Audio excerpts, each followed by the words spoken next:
नमस्कार, स्वागत है आप सभी को।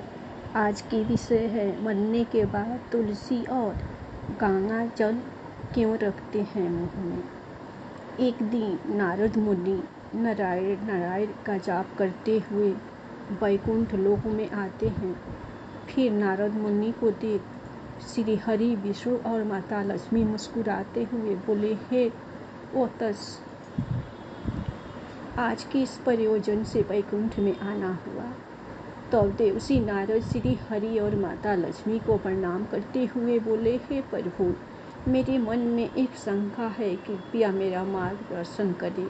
तब श्री हरि बोले, हे नारद, क्या है तुम्हारा शंका, कृपया बताओ तो तुम्हारी शंका का निवारण करके हमें प्रसन्नता होगी। तब नारद मुनि कहते हैं, हे प्रभु, जब कोई मनुष्य मृत्यु के बाद तुलसी पत्र का जल अपने मुंह में पाता है तथा रोज तुलसी में जल देने से क्या होता है तथा उस मनुष्य को कौन से फल की प्राप्ति होती है।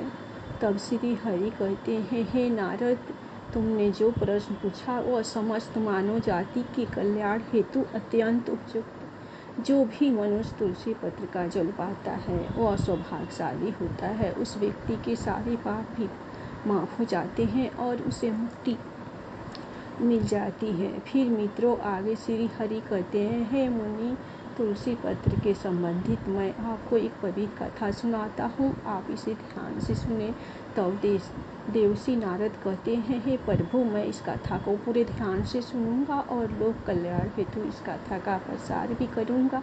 मित्रों, कथा आरंभ करते हुए श्री हरि कहते हैं, हे नारद, गंगा तट के किनारे एक भील परिवार रहता था जिसमें 7 भाई अपनी बहन के साथ रहते थे। उसके माता पिता किसी बीमारी के कारण गुजर गए। बहन सबसे छोटी थी और वह मेरी बहुत बड़ी भक्त थी। वह हर दिन सुबह तुलसी में जल चढ़ाती, नित्य रूप से पूजा पाठ करती थी।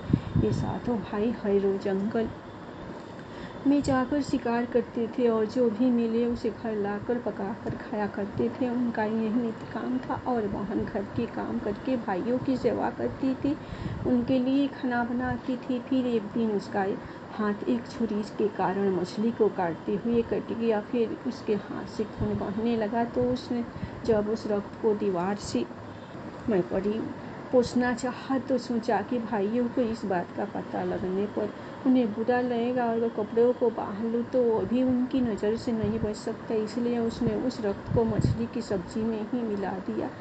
और जब रात को भाइयों ने मछली को खा लिया तो वे उंगलियां चाटते ही रह गए। उन्हें वह खाना बहुत पसंद आया। फिर सबसे बड़े भाई ने बहन से पूछा कि आज खाने में क्या मिलाया है जो इतना स्वादिष्ट बन गया है। तो उसने कुछ भी नहीं बताया, किंतु सारे भाइयों के बार बार आग्रह करने और बावजूद भी उसने उन्हें नहीं बताया। फिर अगले दिन खाने का स्वाद पुराने जैसा ही था। इसलिए बड़े भाई ने बहन को कसम दिलाई कि उसने खाने में क्या मिलाया था। तो बहन ने अपने हाथ के रक्त के बारे में उसे बता दिया। फिर मित्रों, श्री हरि कहते हैं, हे नारद, बड़े भाई की कुटिल दिमाग में एक बुरा ख्याल आया कि क्यों ना हम अपनी बहन को ही मारकर खा जाए, क्योंकि उसके रक्त की चंद बूंदें ही इतनी स्वादिष्ट थी तो फिर उसका मांस कितना स्वादिष्ट और मुलायम होगा। फिर अगले दिन बड़ा भाई अपनी वह कुटिल योजना सारे भाइयों को बताता है और सबसे छोटे भाई को छोड़ सारे भाई राजी भी हो जाते हैं। तो बड़ा भाई अपनी बहन की हत्या करने की साजिश बना लेता है।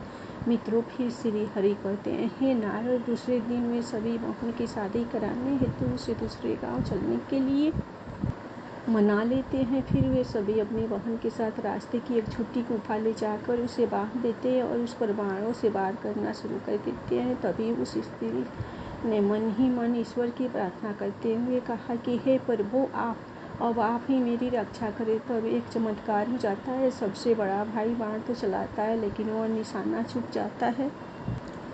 उसका निशाना बार बार चूक जाता है। फिर दूसरे भाई भी एक एक करके बाण चलाते हैं, फिर भी उन सभी का निशाना चूक ही जाता है। अंत में सबसे छोटे भाई को बाण चलाने को कहते हैं, किंतु वह मना कर देता है। तब सभी भाई उसे ही जान से मारने की धमकी देते हैं। तो बहन स्वयं मुझसे विनती करती हुई बोली, हे प्रभु, अब आप मेरे छोटे भाई की रक्षा करें और मेरे प्राण ले। ऐसा करते ही सबसे छोटे भाई का बाण बिना निशाने के ही बहन के सीने को भेद जाता है। तब ये सारे 6 भाई अपनी ही सगी बहन को काट कर पकाते हैं और आपस में परोसते हैं और अंत में सबसे छोटे भाई को उसका सिर खाने को देते हैं। वो अत्यंत दुखी होकर मन बहुत रोता है और उसने अपने कपड़ों में एक मछली का टुकड़ा छुपा के रखा था, तो उसने उसी मछली को ही खाने में मिलाकर खा लिया। खाते समय उसने अपने पात्र के नीचे एक छोटा सा गड्ढा खोदकर उसमें अपनी बहन के सिर और हाथ पैर के टुकड़े डाल दिए। फिर वे सब वहाँ से चले जाते हैं। फिर श्री हरि कहते हैं, नारद, दूसरे दिन छोटा भाई उसी जगह पर आकर एक बांस का पेड़ अपनी बहन की याद में लगा देता है और उसे रोजाना पानी देता है। इसी तरह कुछ दिन बीत जाने के बाद एक साधु उस बांस के पास मलमूत्र त्यागने हेतु जाते हैं, तो वहाँ से आवाज़ आती है, हे साधु महाराज, आप इस जगह मल का त्याग ना करें। तभी वह साधु आश्चर्य से एक बांस के टुकड़े को काटकर अपने साथ रखते हैं और उसकी एक बांसुरी बना लेते हैं। तभी वह साधु बांसुरी बजाता है। उसमें से एक स्त्री की सुंदर गाती हुई आवाज़ आती है। वो तपस्वी उसी बांसुरी को बजाते हुए अपना जीवन यापन करने लगे।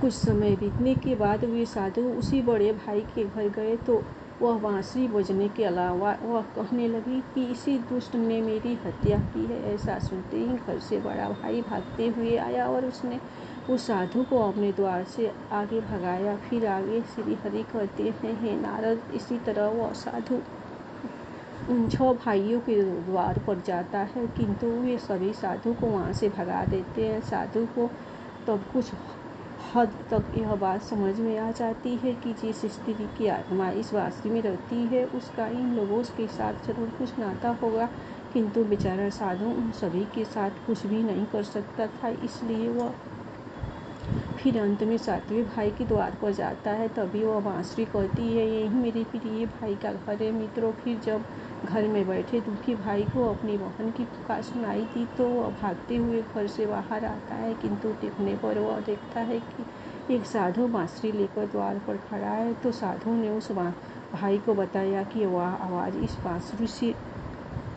आई है। मित्रों, फिर हरि कहते हैं, हे नारद, वह भाई उस साधु से विनती करते हुए उनसे बांसुरी मांगता है। तब वह साधु उस बांसुरी को साधु भाई को देता है और वह वहाँ से चला जाता है। फिर वह भाई भी अपनी बहू की आवाज़ वाली बांसुरी बजाता है, तो वह उसे कहती है, हे भाई, मुझे पता है कि तुम मुझसे बहुत प्रेम करते हो, किंतु मेरी मुक्ति के लिए तुम हर दिन घर की तुलसी में जल चढ़ाओ तथा भगवान श्री हरि की पूजा पाठ नित्य सेवा करो।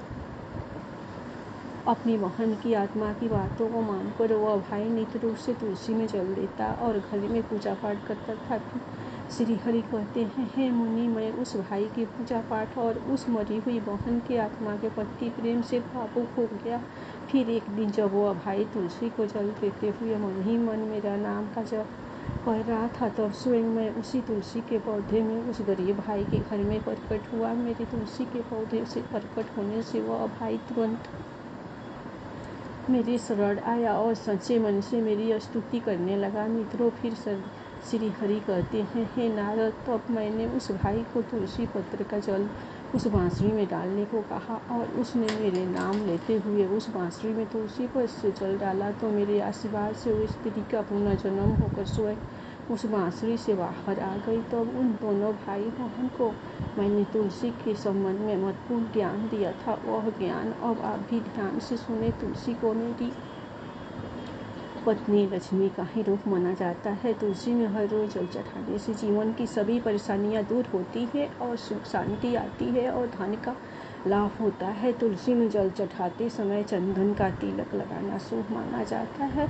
तुलसी में जल चढ़ाने का सही समय सूर्योदय से लेकर उसके 2 से 3 घंटे बाद तक का ही होता है। तुलसी में हमेशा संतुलित मात्रा में ही जल चढ़ाना चाहिए। तुलसी के पौधे में रविवार को जल नहीं चढ़ाना चाहिए। शाम के समय यानी कि सूर्यास्त के बाद तुलसी के पौधे में दीपक नहीं जलाना चाहिए। मंगलवार को तुलसी में जल देने से विष्णु जी और लक्ष्मी जी दोनों ही प्रसन्न होते हैं।